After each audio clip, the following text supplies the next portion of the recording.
Salut les juristes! On continue aujourd'hui notre étude du droit de l'Union européenne avec l'arrêt du 9 décembre 1997, Commission contre France, plus connu sous le nom de l'arrêt Guerre des Fraises.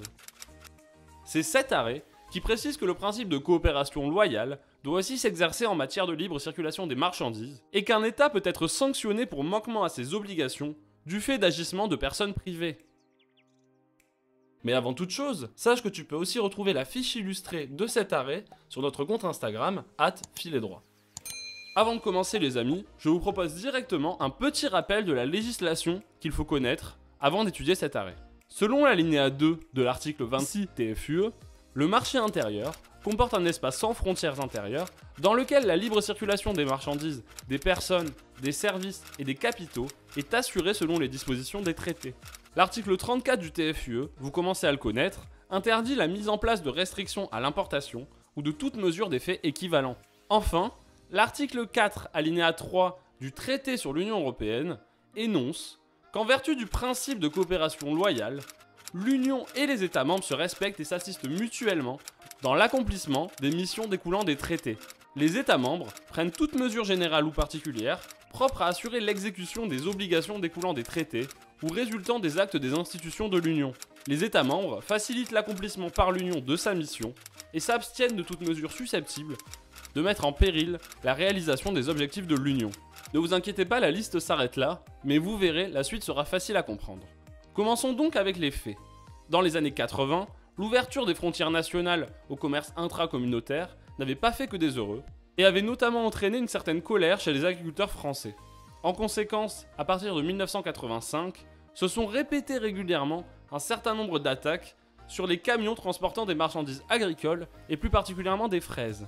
En effet, certains mouvements d'agriculteurs français s'étaient constitués en groupuscules, notamment sous le nom de coordination rurale, et attaquaient régulièrement à la frontière espagnole ou autre les transports de marchandises, menaçant les conducteurs, les distributeurs et détruisant les cargaisons. Bref les amis, vous l'aurez compris, c'était la guerre de la fraise.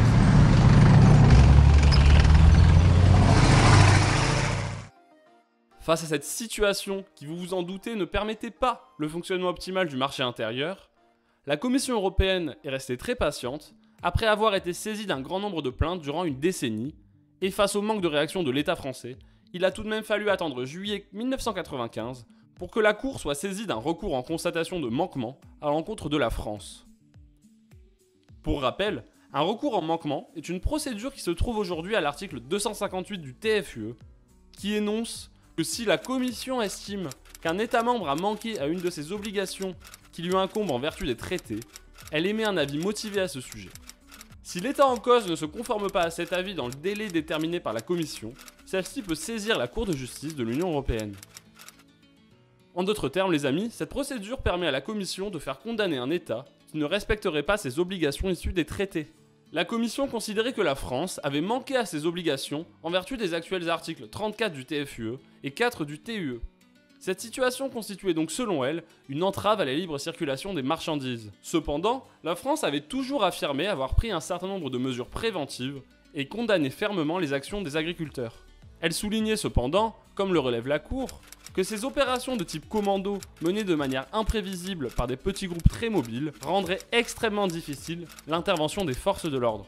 La Commission, pour appuyer son recours, considérait cependant que les efforts avaient été insuffisants, notamment du fait de la non-intervention des forces de l'ordre sur un certain nombre d'attaques.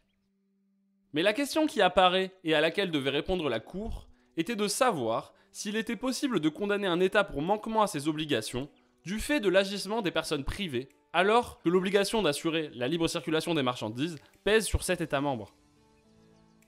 Pour répondre, la Cour commence par considérer que l'article 34 TFUE s'applique de manière générale et pas seulement aux États, et peut également trouver à s'appliquer lorsqu'un État membre s'est abstenu de prendre les mesures requises pour faire face à des entraves à la libre circulation des marchandises, dues à des causes qui ne sont pas d'origine étatique.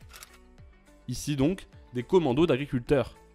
En ce sens, l'entrave au commerce intracommunautaire peut donc découler non seulement d'une action positive, mais également d'une abstention d'agir de la part de l'État.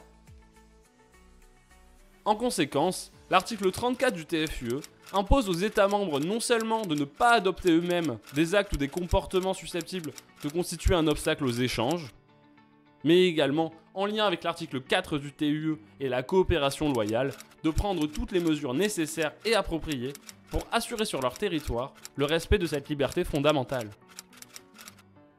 On observe donc ici, les amis, une interprétation très large de la part de la Cour des articles 34 TFUE et 4 TUE combinés, qui permet donc de condamner l'État qui s'abstient de prendre des mesures appropriées, même si l'entrave aux échanges est imputable aux agissements des groupes de personnes privées. On retrouve donc ici, dans cette interprétation extensive, la volonté de garantir l'application des dispositions relatives à la libre circulation des marchandises.